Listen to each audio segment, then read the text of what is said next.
প্রিয় ছাত্রছাত্রীরা, আমি চলে এসেছি বাক্য ও বাক্য পরিবর্তনের পরবর্তী ভিডিও নিয়ে। এটা অষ্টম ভিডিও হবে, অষ্টম পার্ট। 7 পার্ট এই পর্যন্ত করেছিলাম, নিশ্চয়ই মনে আছে। অর্থ অনুযায়ী যে বাক্যগুলো আছে সেই বাক্যের সংজ্ঞা এবং উদাহরণ দিয়ে প্রথমে বাক্যগুলোর সম্বন্ধে বলে দিয়েছিলাম। এই যে শর্ত সাপেক্ষ বা শর্তবাচক বাক্য পর্যন্ত বলেছিলাম। এরপর আমরা ওই অর্থ অনুযায়ী বাক্যের পরিবর্তনের মধ্যে যাব। ঠিক আছে? বাক্যের রূপান্তর, কিভাবে একটা বাক্য থেকে অন্য বাক্যে রূপান্তর করতে হবে, কিভাবে চেঞ্জ হবে, তার নিয়মগুলো এবং উদাহরণগুলো আমরা দেখব। প্রথম যে পদ্ধতিটার মধ্যে যাচ্ছি, ইতিবাচক থেকে নেতিবাচক বাক্যে রূপান্তর। ইতিবাচক মানে হ্যাঁ, হ্যাঁবাচক থেকে নাবাচক। হ্যাঁ, বাক্যটা হ্যাঁবাচক আছে, কিন্তু তার অর্থ পরিবর্তন না করে বাক্যটাকে গঠনটাকে নাবাচক করে দেবো কীভাবে, এই যে হচ্ছে মূল বিষয়। মানে গঠনটা পরিবর্তন করব, কিন্তু বাক্যের অর্থটা একই থাকবে, অথচ বাক্যটা হ্যাঁবাচক থেকে নাবাচকে পরিণত হয়ে যাবে। মানে বাক্যটার মধ্যে এমন কিছু বৈশিষ্ট্য থাকবে যেটার মধ্যে নাবাচকের বৈশিষ্ট্য থাকবে, অথচ বাক্যের অর্থটা বোঝাবে যেটা প্রশ্নে দেওয়া ছিল সেইটাই। কীভাবে, তার নিয়মগুলো আগে দেখো। হ্যাঁবাচক বাক্য থাকলে অর্থ অনুসারে নাবাচক করতে হয়। হ্যাঁবাচক বাক্য থাকলে অর্থ অনুসারে নাবাচক করতে হয়, অর্থ ঠিক রেখে আর কি। ক্রিয়ার শেষে না, নি, নয়, নহে, নাই ইত্যাদি নমর্থক অব্যয় ব্যবহার করতে হয়। ক্রিয়ার শেষে না, নি, নয়, নহে ইত্যাদি নমর্থক অব্যয় ব্যবহার করতে হয়। নমর্থক অব্যয় ব্যবহার করলে তবে সেটা নাবাচক বাক্য হবে, কিন্তু ব্যবহারটা এমন হবে যাতে তার অর্থ পাল্টে না যায়, এটা বারবার মাথায় রাখবে। ক্রিয়ার পার্শ্ববর্তী পদের সঙ্গে অ, অন, অনা ইত্যাদি নাবাচক উপসর্গ ব্যবহার করতে হয়। ক্রিয়ার যে পার্শ্ববর্তী পদগুলো থাকে, মানে ক্রিয়ার শেষে না, নয়, নেগেটিভ যে ব্যাপারগুলো ব্যবহার হলো, আর ক্রিয়ার পার্শ্ববর্তী যে অন্য পদগুলোর সঙ্গে অনেক ক্ষেত্রেই অ, অন, তারপর অনা ইত্যাদি নাবাচক উপসর্গ ব্যবহার করতে হয়। ঠিক আছে? বিপরীত শব্দের সাহায্য নিয়ে তারপর নেতিবাচক অব্যয় যোগ করতে হয়। বিপরীত শব্দের সাহায্য এখানে খুব গুরুত্বপূর্ণ একটা ব্যাপার। বিপরীত শব্দের সাহায্য নিয়ে তারপর নেতিবাচক অব্যয় যোগ করতে হয়। বাক্যের মধ্যে অর্থ অনুসারে দুবার নেতিবাচক অব্যয় ব্যবহার করে ইতিবাচক করতে হয়। মানে বাক্যের মধ্যে অর্থ অনুসারে দুবার নেতিবাচক অব্যয় ব্যবহার করে মানে কি, মানে আমি যাব, হয়েছে তো? এই কথাটা যখন বলছি আমি যাব, এটা তো হ্যাঁবাচক আছে যে আমি যেতে চাইছি, কিন্তু বাক্যটাকে আমি যেতে চাইছি এই বিষয়টা ঠিক রেখে নাবাচক কী করে করা যায়? আমি না গিয়ে থাকবো না।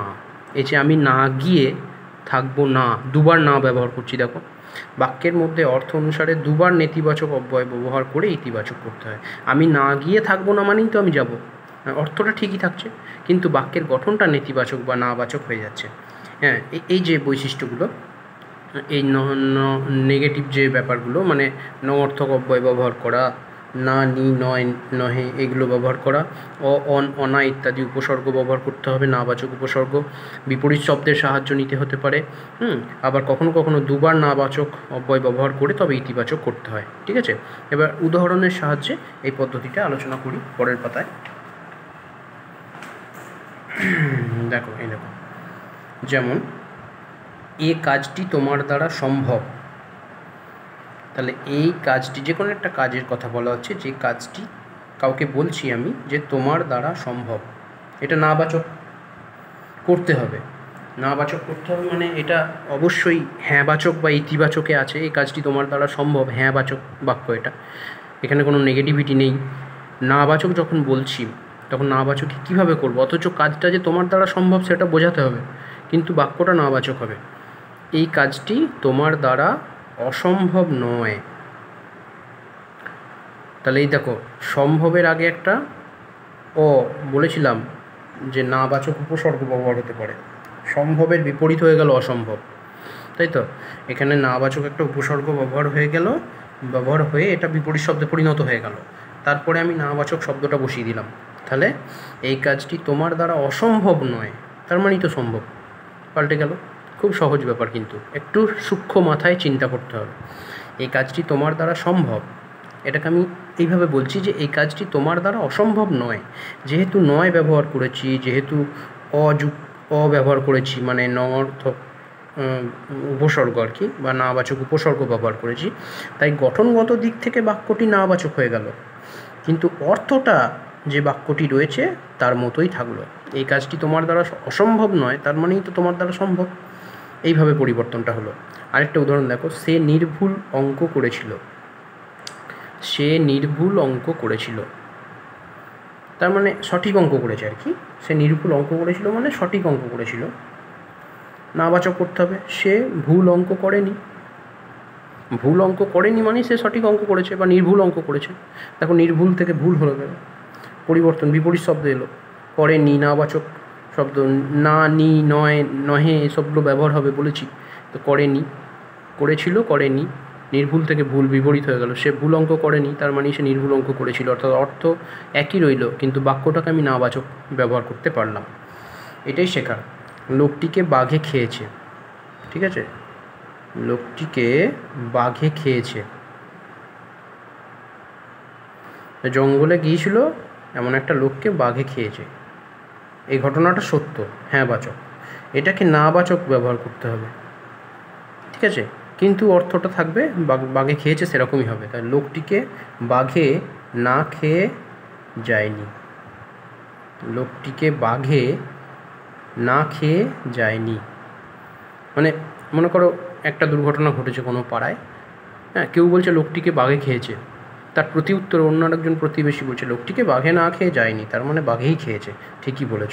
তার মানে কেউ হ্যাঁ বাচকে বলছে, কেউ না বাচকে বলছে, কিন্তু অর্থটা বা বাক্যে যেটা বোঝাতে চাওয়া হচ্ছে সেটা সবসময় একই থাকছে, যে লোকটিকে বাঘেই খেয়েছে।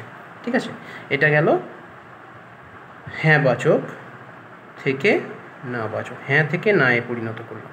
ঠিক আছে, এই একটা পরিবর্তন এখানে গেল। উদাহরণ দিয়ে দিলাম 3টে। আগে বৈশিষ্ট্যগুলো দেওয়া আছে, বৈশিষ্ট্যগুলো আবার তোমরা দেখে নেবে, দরকার হলে খাতায় নোট করে নেবে, কোনো অসুবিধা নেই। এবার আমরা 2 নম্বর পরিবর্তনে যাচ্ছি, তার বিপরীতে। নেতিবাচক থেকে ইতিবাচক বাক্যে রূপান্তর। নেতিবাচক থেকে ইতিবাচক বাক্যে রূপান্তর কীভাবে হবে? নাবাচক থাকবে, সেটা থেকে আবার হ্যাঁ বাচক করবো। মানে এখানে হ্যাঁ ছিল, না করেছি, এবার না থাকবে, সেটাকে হ্যাঁ করব, কিন্তু ওই শর্ত একটাই, অর্থটা কিন্তু একই থাকবে। ঠিক আছে, এবার এর পরিবর্তনগুলো দেখো। এই রূপান্তরের ক্ষেত্রে না, নয়, নি, নহে ইত্যাদি নমর্থক অব্যয় তুলে দিতে হয়। দেখো, ওখানে ব্যবহার করতে হয়েছিল, আগের বৈশিষ্ট্যটা কি, যে না, নয়, নি, নহে এই সমস্ত নমর্থক অব্যয় ব্যবহার করতে হয়েছিল। আর যেহেতু এখানে হ্যাঁবাচক করতে হবে, তাহলে নাবাচক যে অব্যয়গুলো বা নমর্থক যে অব্যয়গুলো রয়েছে সেগুলোকে তুলে দিতে হবে, তবেই সেটা হ্যাঁবাচকে পরিণত হবে। সেই জন্য এটা প্রধান বৈশিষ্ট্য। মূল পদের সঙ্গে অ, অন, অনা ইত্যাদি উপসর্গ যোগ করতে হয়। প্রয়োজন অনুযায়ী, বাক্যের অর্থ অনুযায়ী বাক্যটাকে বোঝানোর জন্য অ, অন, অনা ইত্যাদি উপসর্গ ব্যবহার করতে হয়। ঠিক আছে, বিপরীত শব্দ যোগ করেও হ্যাঁবাচক বাক্য তৈরি করা যায়। বিপরীত শব্দ যোগ করেও হ্যাঁবাচক বাক্য তৈরি করা যায়।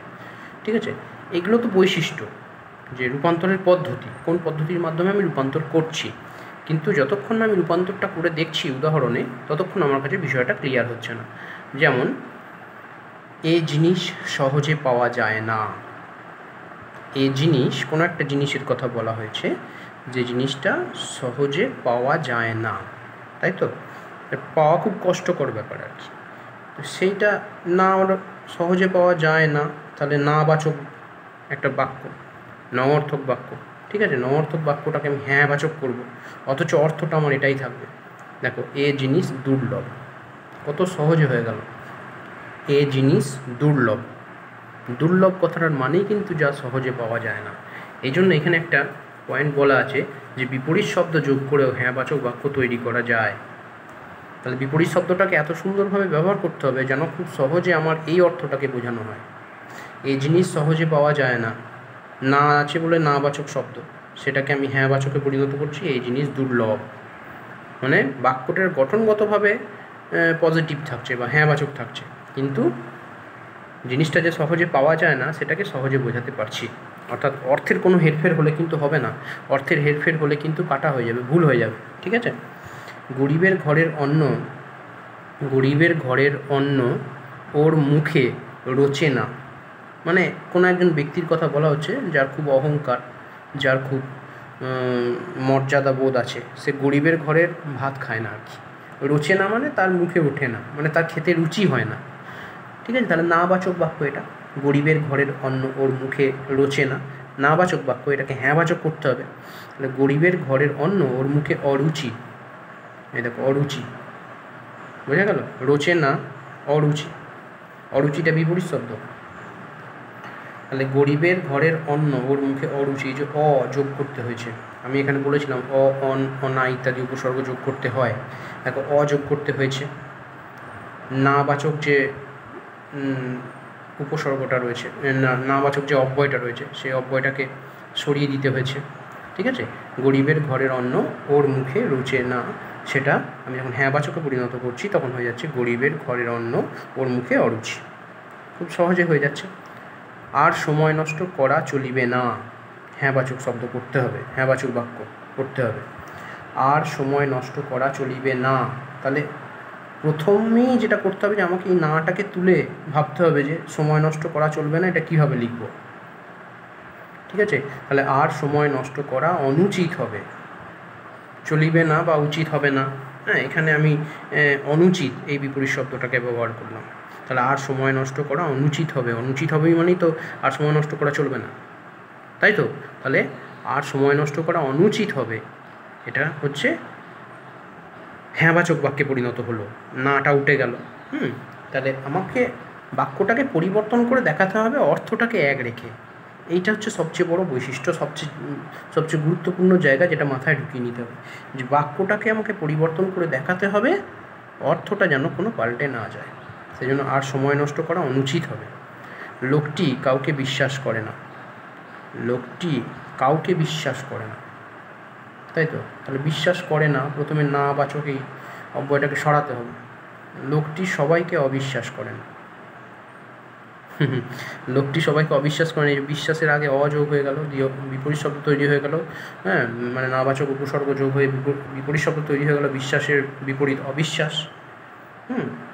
তাহলে বিশ্বাস করে না, এই জায়গাটা লক্ষ্য করো, বিশ্বাস করে না, অবিশ্বাস করে, নাবাচক হ্যাঁবাচক, অর্থ কিন্তু একই। আমি দুরকমভাবে বলতে পারি যে লোকটা আমাকে বিশ্বাস করে না, এটাও বলতে পারি, আবার বলতে পারি লোকটা আমাকে অবিশ্বাস করে, অর্থটা তো একই থাকছে, শুধু বাক্যের গঠনগত দিকটা পরিবর্তন হচ্ছে। আর আমার এখানে প্রধান শেখার বিষয় এটাই, যে বাক্যের গঠনগত দিকটাকে আমি পরিবর্তন করব, হ্যাঁবাচক করতে হবে, নাবাচকে আছে সেটাকে হ্যাঁবাচকে করতে হবে, যেন লোকটি সবাইকে অবিশ্বাস করে। হয়ে গেল, এখানে একটা পয়েন্ট শেষ হলো, নেতিবাচক থেকে ইতিবাচক, অর্থাৎ এখানে না থেকে হ্যাঁ করলাম, না থেকে হ্যাঁ করলাম, বাক্যের অর্থ অপরিবর্তিত রেখে বাক্যটাকে না বাচক থেকে হ্যাঁ বাচকে করলাম, অর্থাৎ ঠিক আগেরটার বিপরীত। আগেরটা করেছিলাম হ্যাঁ বাচক থেকে না বাচক, তাই তো, আগেরটা করেছিলাম হ্যাঁ বাচক থেকে না বাচক, এখানে হয়ে গেল নেতিবাচক থেকে ইতিবাচক, অর্থাৎ না থেকে হ্যাঁ হলো, ঠিক আছে। এবার 3 নম্বর পরিবর্তনটা যাচ্ছে। 3 নম্বর পরিবর্তনটা দেখো, এখানে রয়েছে নির্দেশক থেকে প্রশ্নবোধকে রূপান্তর। নির্দেশক, নির্দেশক মানে দুরকম বাক্যই থাকতে পারে, কারণ যখন বাক্যের শ্রেণীবিভাগগুলো বলছিলাম তখন আমি তোমাদের বলেছি যে নির্দেশক মানে দুরকম বাক্যই হতে পারে, হ্যাঁবাচক হতে পারে, না বাচকও হতে পারে। অর্থাৎ এতক্ষণ যে হ্যাঁবাচক না বাচক নিয়ে আমরা কথাবার্তা বলছিলাম, সেই হ্যাঁবাচকও হতে পারে, না বাচকও হতে পারে।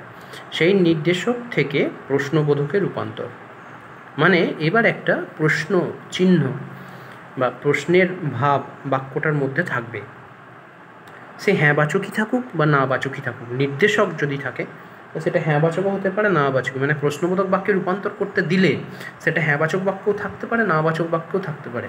তোমার মনে আসবে যে আমাকে এটাকে যেভাবেই হোক একটা প্রশ্নে রূপান্তর করতে হবে, যেভাবেই হোক একটা যে কোনো প্রশ্নে আমাকে এটাকে রূপান্তর করতে হবে।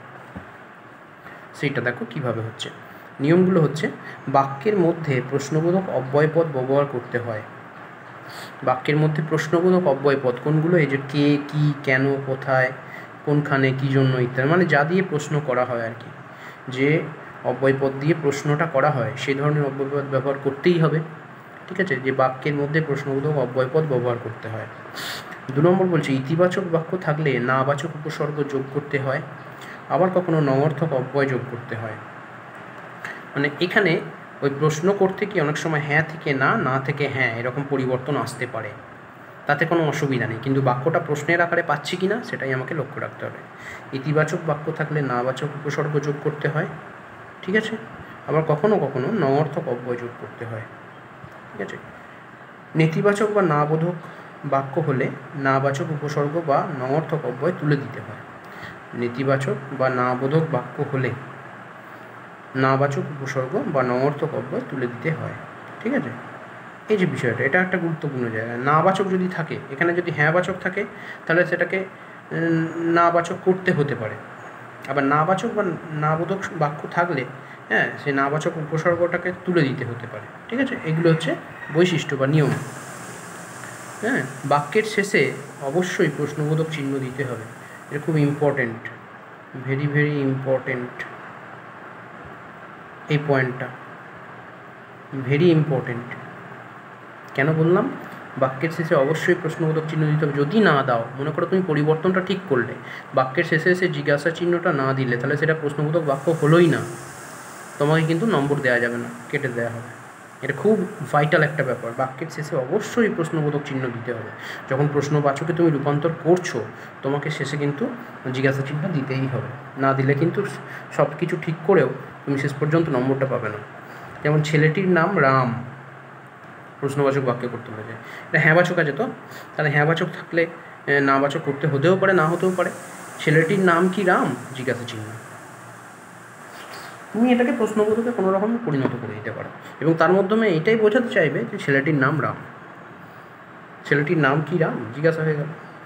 তারপরে বলছে তাহার পক্ষে এই অর্থই যথেষ্ট, প্রশ্নবাচক। তাহার পক্ষে এই অর্থই যথেষ্ট, তাহলে তাহার পক্ষে এই অর্থ যথেষ্ট নয় কি? জিজ্ঞাসা চিহ্ন। এই দেখো এখানে একটা নাবাচক প্রশ্ন আসছে। তাহার পক্ষে এই অর্থই যথেষ্ট, তাহার পক্ষে এই অর্থ যথেষ্ট নয় কি? তার মানে এটাই বোঝাতে চাইছি হ্যাঁ যে প্রশ্নবোধকের মাধ্যমে আমি এটা বোঝাচ্ছি যে কাউকে বলা হলো যে একে আমি 500 টাকা দিচ্ছি, এই কাজটা করার জন্য 500 টাকা দিচ্ছি। তখন একজন বলল 500 টাকা দেওয়াটা কি ঠিক হবে? বলছে ও যে কাজটা করেছে তার জন্য 500 টাকায় ঠিক নয় কি? আমি এইভাবে জিজ্ঞাসা চিহ্ন দিয়ে মানে প্রশ্ন দিয়ে বাক্যটাকে বোঝাতে চাই। এইভাবে আর কি হ্যাঁবাচক বা নাবাচককে প্রশ্নবোধকে পরিণত করা যায়, ঠিক আছে। তারপর যেমন বলছে অসৎ লোককে কেউ ভালোবাসে না, অসৎ লোককে কেউ ভালোবাসে না। অসৎ যে সৎ নয় তাকে, অসৎ লোককে কি কেউ ভালোবাসে? জিজ্ঞাসা চিহ্ন। অসৎ লোককে কি কেউ ভালোবাসে? জিজ্ঞাসা চিহ্নটা কিন্তু খুব ভাইটাল ব্যাপার। এখানে প্রত্যেকটার শেষে কিন্তু এসে তোমাকে জিজ্ঞাসা চিহ্ন দিতেই হবে, ঠিক আছে। তাহলে ইতিবাচক বা নেতিবাচক অর্থাৎ নির্দেশক বাক্য থেকে আমরা প্রশ্নবোধক বাক্যে বা প্রশ্নবোধক বাক্যে রূপান্তরটা শিখলাম। এরপরে ঠিক তার উল্টোটা দেখো, 4 নম্বর পয়েন্টে রয়েছে প্রশ্নবোধক থেকে নির্দেশকের রূপান্তর। আগে প্রশ্নটা দেওয়া ছিল না, আমি প্রশ্নের মাধ্যমে সমস্যার সমাধান করলাম। এখন প্রশ্নটা দেওয়া আছে, সেটাকে সহজ বাক্যে, নির্দেশক বাক্যে বা হ্যাঁবাচক বা নাবাচক বাক্যে রূপান্তর করতে হবে, ঠিক আছে। দেখো প্রশ্নবোধকে অব্যয় পদের ব্যবহার হয় না, অর্থাৎ কে, কি, কেন, কোথায় ইত্যাদি পদের লোপ ঘটবে। যেটা প্রশ্নবোধক বাক্য থাকবে সেখানে এই অব্যয় পদের প্রশ্নবোধকের বাক্য থাকবে না। প্রশ্নবোধক বাক্য থেকে যেটাতে আমি রূপান্তর করব অর্থাৎ নির্দেশক বাক্যে, সেখানে কিন্তু কে, কি, কেন, কোথায় ইত্যাদি পদের লোপ ঘটবে। তারপর নাবাচককে হ্যাঁবাচক ও হ্যাঁবাচককে নাবাচকে পরিণত করতে হয়। যেহেতু নির্দেশক কেন বলা হচ্ছে? নির্দেশকের মধ্যে হ্যাঁবাচক নাবাচক দুটোই থাকে, তাহলে নাবাচক থাকলে তাকে হ্যাঁবাচকে আর হ্যাঁবাচক থাকলে তাকে নাবাচকে পরিণত করতে হয়। বাক্যের শেষে প্রশ্নবোধক চিহ্নের বদলে পূর্ণচ্ছেদ বসাতে হয়। ওইটার মতো এটাও গুরুত্বপূর্ণ বিষয়, কারণ এটা তুমি কি করছো, এটা প্রশ্নবোধক থেকে নির্দেশকে রূপান্তর করছো, মানে প্রশ্নের মধ্যে জিজ্ঞাসা চিহ্ন দেওয়া থাকবে, ঠিক আছে। তাহলে তুমি বুঝে যাবে যে এটা প্রশ্নবোধক বাক্য, কিন্তু তোমাকে যখন খাতায় করতে হবে তখন এটা হয়ে যাবে পূর্ণচ্ছেদযুক্ত বাক্য, ঠিক আছে। বাক্যের শেষে প্রশ্নবোধক চিহ্নের বদলে পূর্ণচ্ছেদ বসাতে হবে। অনেক ক্ষেত্রে বিপরীত শব্দের ব্যবহার হতে পারে, উদাহরণ দেখো, এটা কি অন্যায় হয়নি? নির্দেশক বাক্যে করতে বলছে, জিজ্ঞাসা চিহ্ন দেওয়া আছে, এখানে নাবাচক বাক্য রয়েছে। আমি এটাকে দেখো এটা অন্যায় হয়েছে, আমি বলে দিলাম। এটা কি অন্যায় হয়নি? এটা অন্যায় হয়েছে। তার মানে নাবাচক থেকে হ্যাঁ বাচকে চলে এলো। ঠিক আছে, এরকম কি, এই যে প্রশ্নবোধক অব্যয়টা এখানে ব্যবহার হয়েছে কি, সেটা কিন্তু এখানে চেঞ্জ হয়ে গেছে, সেটা নেই এখানে। জিজ্ঞাসা চিহ্নের পরিবর্তে পূর্ণচ্ছেদ বসে গেছে। এটাই বৈশিষ্ট্য বা পরিবর্তন। এটা কি অন্যায় হয়নি? হ্যাঁ, এটা অন্যায় হয়েছে, সেটাই বোঝাতে চাইছি। এই কাজ কি করে সম্ভব, মানে কাউকে একটা কাজ দিয়েছি, সে মনে মনে ভাবছে বাবা এই কাজটা আমি কী করে করব, এই কাজ কি করে সম্ভব, এই কাজ একেবারেই অসম্ভব। বলেছিলাম অনেক ক্ষেত্রে বিপরীত শব্দের ব্যবহার হতে পারে। দেখো সম্ভবের বিপরীত শব্দ ব্যবহার হয়ে গেল, এই কাজ একেবারেই অসম্ভব, পূর্ণচ্ছেদ দিয়ে দিলাম। ঠিক আছে, তাহলে এখানে জিজ্ঞাসা চিহ্ন পরিবর্তে পূর্ণচ্ছেদ চলে এলো, এই কাজ একেবারেই অসম্ভব, এটা হয়ে গেল। বা এটা আরেক রকমভাবে লেখা যায়, এই কাজ কোনোভাবেই সম্ভব নয়, নাবাচক দিয়েও করা যায়, মানে প্রশ্নবোধক জায়গাটা তোমাকে চেঞ্জ করতে হবে, প্রশ্নবোধক যেন না থাকে, হ্যাঁ বাচকও হতে পারে না বাচকও হতে পারে, এই কাজ কোনোভাবেই সম্ভব নয়।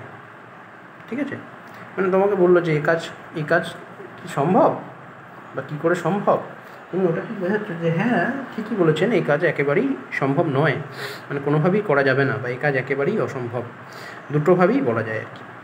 এক হাতা খিচুড়িও কি আমায় দেবে না, জিজ্ঞাসা করছো। কোনো একজন ভিখারি কোনো একটা লঙ্গরখানায় গেছে, যেখানে সে বসে আছে, কেউ তাকে একটু খেতে দেবে এই অপেক্ষায়, তখন সে মনে মনে এই প্রশ্ন করছে যে এক হাতা খিচুড়িও কি আমায় দেবে না। হ্যাঁ, সেটা কি ওর মনের বিশ্বাস থেকে আমরা এইভাবে বলতে পারি যে এক হাতা খিচুড়ি আমায় নিশ্চয়ই দেবে। ও এটাই ভাবছে, মনে মনে এটাই ভাবছে যে এক হাতা খিচুড়ি আমায় নিশ্চয়ই দেবে, না হলে এখানে আমি কী করতে আর এসেছি, এরম ব্যাপারটা আর কি। বা এক হাতা খিচুড়ি আমায় না দিয়ে যাবে না, না বাচক দিয়ে হচ্ছে, হ্যাঁ বাচক দিয়ে হচ্ছে, কিন্তু তোমার মনে রাখতে হবে যেন প্রশ্নবোধক ব্যাপারটা না থাকে, যে কী এর ব্যবহার, জিজ্ঞাসা চিহ্নের ব্যবহার, এইগুলো যেন না থাকে, এবং বাক্যটা কেমনভাবে লিখতে হবে যেন হ্যাঁ বাচক বা না বাচক বা যে কোনো একটা নির্দেশক বাক্য বোঝাচ্ছে, তাহলেই সেটা প্রশ্নবোধক থেকে নির্দেশক বাক্যে পরিণত হয়ে যাবে। এক হাতা খিচুড়িও কি আমায় দেবে না, নির্দেশক হয়ে গেল। এবার এক হাতা খিচুড়ি আমায় নিশ্চয়ই দেবে, বা এক হাতা খিচুড়ি আমায় না দিয়ে যাবে না, এরমভাবে হয়ে যাচ্ছে এটা। ঠিক আছে, এইভাবে বাক্যের পরিবর্তনগুলো হচ্ছে। বলে যা থামলি কেন, মানে কেউ একটা কিছু বলছে, আমি শুনতে শুনতে সে হঠাৎ থেমে গেছে, তাকে আমি হঠাৎ করে বলছি বলে যা থামলি কেন, না থেমে বলে যা, হলো থামলি কেন, এটাকে তুলে দিলাম, জিজ্ঞাসা চিহ্ন তুলে দিলাম, না থেমে বলে যা, বলে যেতেই বলছে তোকে, এইভাবে এই পরিবর্তনটা হচ্ছে, অর্থাৎ প্রশ্নবোধক থেকে নির্দেশক বাক্যে রূপান্তর হলো। ঠিক আছে, এবার আমরা 5 নম্বর ভিডিওটা দেখছি। দেখো 5 নম্বরের এই ভিডিওতে 5 নম্বরের যে অংশটা আর কি, পরিবর্তনটা, সেটা আমরা এবার এখানে লক্ষ্য করব। সেটা দেখো, নির্দেশক থেকে আবেগসূচক বাক্যে রূপান্তর। নির্দেশক থেকে আবেগসূচক বা বিস্ময়সূচক যেটাকে বলা হয়। নির্দেশক মানেই তো হ্যাঁ বাচক না বাচক থাকবে, মানে হ্যাঁ বাচক না বাচক যে কোনো প্রশ্ন থেকে আবেগে কীভাবে রূপান্তর করতে পারি। উদাহরণের আগে যাওয়ার আগে যে পদ্ধতিগুলো আছে সেটা আগে জানতে হবে, যে কী, কেমন, ভারী, কত ইত্যাদি আবেগসূচক ক্রিয়া বিশেষণ ব্যবহার করতে হয়। এখানে আবেগসূচক ক্রিয়া বিশেষণ ব্যবহার করতে হয়। কী, কেমন, ভারী, মানে ভারী সুন্দর দেখতে, কত ভালো হয়েছে, কেমন সুন্দর রে, কী সুন্দর দেখতে, কী সুন্দর দৃশ্য, এই ধরনের যে শব্দগুলো, এগুলোকে আবেগসূচক ক্রিয়া বিশেষণ বলা হচ্ছে, এইগুলোকে এখানে ব্যবহার করতে হয়। ঠিক আছে, প্রয়োজনে বাক্যের শুরুতে উহ, আহ, হা, আহা, হায় হায় ইত্যাদি বিস্ময়সূচক ব্যবহার করতে হয়। মানে উহ, আহ মানে গরম লাগলো, শীত করলো, হা মানে হাসির ব্যবহার, আহা মানে কাউকে আহা বাছা করা হচ্ছে আর কি, হায় হায় মানে কোনো সর্বনাশ হয়ে গেছে সেক্ষেত্রে। এই যে বিশ্বসূচক যে ব্যবহার শব্দগুলো রয়েছে বা বিশ্বসূচক যে অব্যয়গুলো রয়েছে, হ্যাঁ, সেই অব্যয়গুলোকে এখানে ব্যবহার করতে হয়। ঠিক আছে, তারপরে দেখো, প্রয়োজনে বাক্যের পদগুলি স্থান পরিবর্তন করতে পারে। বাক্যের পদগুলি স্থান পরিবর্তন করতে পারে মানে এক জায়গা থেকে অন্য জায়গায় সরে নড়ে যেতে পারে। প্রয়োজনে বাক্যের পদগুলি স্থান পরিবর্তন করতে পারে, বাক্যের যে পদ আছে আর কি, সেগুলো স্থান পরিবর্তন করতে পারে, মানে আগে পিছু হতে পারে। বাক্যের শেষে অথবা শুরুতে আবেগবোধক অব্যয়ের পরেই বিস্ময়সূচক অব্যয় ব্যবহার করতে হবে। বাক্যের শেষে অথবা শুরুতে, বাক্যের শেষে অথবা শুরুতে আবেগবোধক অব্যয়ের পরেই বিস্ময়সূচক অব্যয় নয়, এটা ভুল লিখেছে, বিস্ময়সূচক চিহ্ন হবে। বিস্ময়সূচক চিহ্ন ব্যবহার করতে হবে বাক্যের শেষে অথবা শুরুতে, আবেগবোধক অব্যয়ের পরেই। আবেগবোধক যে অব্যয়টা আমি ব্যবহার করব তারপরেই বিস্ময়সূচক চিহ্ন ব্যবহার করতে হবে। এইটা হচ্ছে বিস্ময়সূচক চিহ্ন, ঠিক আছে? একটা দাড়ি দিয়ে তলায় একটা ডট, ঠিক আছে তো? এবার উদাহরণগুলো দেখো। ভোরবেলায় প্রাকৃতিক দৃশ্য খুব সুন্দর। ভোরবেলার প্রাকৃতিক দৃশ্য খুব সুন্দর। ভোরবেলার প্রাকৃতিক দৃশ্য খুব সুন্দর আবেগসূচকে করতে হবে। আহা, ভোরের প্রাকৃতিক দৃশ্য কি সুন্দর। ভোরের, আহা, ভোরের প্রাকৃতিক দৃশ্য কি সুন্দর। এই যে এখানে আহা ব্যবহার করার পর আবেগসূচক চিহ্নটা দেওয়া হয়েছে এখানেই, বা বিস্ময়সূচক চিহ্নটা দেওয়া হয়েছে এখানেই, এটা আবেগসূচক বা বিস্ময়বোধক বাক্যে পরিণত হয়ে গেল। ভোরবেলার প্রাকৃতিক দৃশ্য খুব সুন্দর, এটা হচ্ছে নির্দেশক। এখান থেকে যখন আমি পরিবর্তন করলাম, আহা, ভোরের প্রাকৃতিক দৃশ্য কি সুন্দর, বিস্ময়বোধক হয়ে গেল। তারপরে বলছি প্রচণ্ড গরম, ছ্যাঁকা লাগলো। উফ, কি গরম ছ্যাঁকা লাগলো, বলি না উফ, এই কথাটা, কি গরম ছ্যাঁকা লাগলো। তখন এখানে বিস্ময়সূচক চিহ্নের ব্যবহার হয়ে গিয়ে বাক্যটা বিস্ময়বোধক বাক্যে পরিণত হয়ে গেল। আমের আচারের 12টা বেজে গেল। মানে কেউ হয়তো আমের আচার তৈরি করে রোদে শুকোতে দিয়েছে, হঠাৎ করে মেঘ করে ঝমঝম করে বৃষ্টিতে ভেসে গেল। তখন এই কথাটাই বলতে হয় যে আমের আচারের 12টা বেজে গেল, মানে শেষ হয়ে গেল। তখন আমি বিস্ময়বোধক কীভাবে, ছি, আমের আচারের 12টা বেজে গেল, মানে একটা বিস্ময়বোধক শব্দ তৈরি হয়ে গেল। মানে সে বিস্মিত হয়ে গেল যে হঠাৎ করে এরকম বৃষ্টি এসে কীভাবে আমের আচারটা নষ্ট করে দিল। সেটাই বলছে, ছি, আমের আচারের 12টা বেজে গেল, এইভাবে হচ্ছে। তারপরে বলছে মেয়েটির গানের গলা খুব মিষ্টি। মেয়েটির গানের গলা ভারী মিষ্টি, যেখানে একটা বিস্ময়বোধক চিহ্ন ব্যবহার করতে হবে, বিস্ময়সূচক চিহ্নটা, তবে এটা আবেগসূচক হয়ে যাচ্ছে বা বিস্ময়সূচক। মেয়েটির গানের গলা খুব মিষ্টি, এটা যখন বলছি এটা নির্দেশক, তখন থেকে একইভাবে আমি বলছি, শুধু একটা এই বিস্ময়বোধক অব্যয় বা আবেগবোধক অব্যয় যোগ করে দিচ্ছি যে মেয়েটির গানের গলা ভারী মিষ্টি, এটা চেঞ্জ হলো, আর এখানে একটা বিস্ময়সূচক চিহ্ন বসে গেল। এইভাবে নির্দেশক থেকে আবেগসূচকে বা বিস্ময়সূচকে পরিণত করতে হয়, ঠিক আছে? এই পর্যন্ত থাক অষ্টম ভিডিওটা, বেশি লেন্দি হয়ে যাচ্ছে। এইখান থেকে নবম ভিডিও শুরু করব, 9th এখান থেকে শুরু করব। অষ্টম ভিডিও এই পর্যন্ত থাক, নবম ভিডিও এখান থেকে শুরু করব আমরা, ঠিক আছে? বেশ, তোমরা মন দিয়ে পড়াশোনা করছো আশা করছি, মন দিয়ে পড়াশোনা করো, এগুলোকে বারবার উদাহরণ সহযোগে আলোচনা করো, আমার আলোচনাগুলো দেখো, তাহলে আরও সহজ হয়ে যাবে, ঠিক আছে? নবম ভিডিওতে তোমাদের এই বাক্য পরিবর্তনের চ্যাপ্টারটা শেষ হয়ে যাবে। বেশ, আজকে এই পর্যন্ত থাক।